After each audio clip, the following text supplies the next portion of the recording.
കേന്ദ്ര ഗവൺമെന്റ് സഹായിച്ചിട്ടില്ലെങ്കിലും ഈ പുനരധിവാസം ഉറപ്പുവരുത്തുമെന്ന് കേരള ഗവൺമെന്റ് പ്രഖ്യാപിച്ചിട്ടുണ്ട്. കേരള ഗവൺമെന്റ് സ്വീകരിക്കുന്ന ഈ നിലപാടിനെ ഇടതുപക്ഷ ജനാധിപത്യ മുന്നണി സ്വാഗതം ചെയ്യുകയാണ്. അപ്പൊ സംസ്ഥാന ഗവൺമെന്റിന് കൂടുതൽ ഈ ആവശ്യങ്ങൾ കേന്ദ്രത്തിൽ നിന്ന് ലഭ്യമാകത്തക്ക നിലയിൽ, സഹായം ലഭ്യമാകത്തക്ക നിലയിൽ വലിയ സമ്മർദ്ദം ജനങ്ങളുടെ ഭാഗത്തു നിന്നുണ്ടാകേണ്ടതുണ്ട്. ഇതിന്റെ ഭാഗമായി ഇടതുപക്ഷ ജനാധിപത്യ മുന്നണി ഈ ഡിസംബർ മാസം 5-ാം തീയതി കേരളത്തിലുടനീളം വലിയ പ്രതിഷേധ സമരം നടത്താൻ തീരുമാനിച്ചിട്ടുണ്ട്.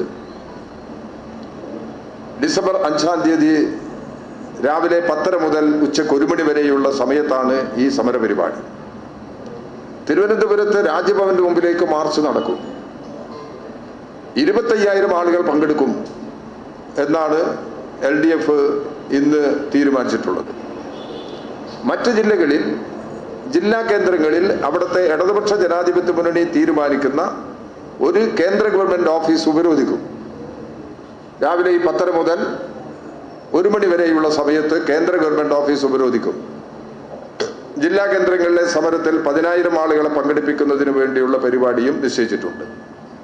ഈ നിലയിലുള്ള ശക്തമായ പ്രതിഷേധം ഇതിന്റെ ഭാഗമായി ഉയർത്തിക്കൊണ്ടുവരുന്നതിന് കേന്ദ്ര ഗവൺമെന്റിന്റെ നിലപാടിനെതിരായി വലിയ പ്രതിഷേധ സമരം ഉയർത്തിക്കൊണ്ടുവരാൻ ഇടതുപക്ഷ ജനാധിപത്യ മുന്നണിയുടെ സംസ്ഥാന സമിതി ഇന്ന് തീരുമാനിച്ചിട്ടുണ്ട്.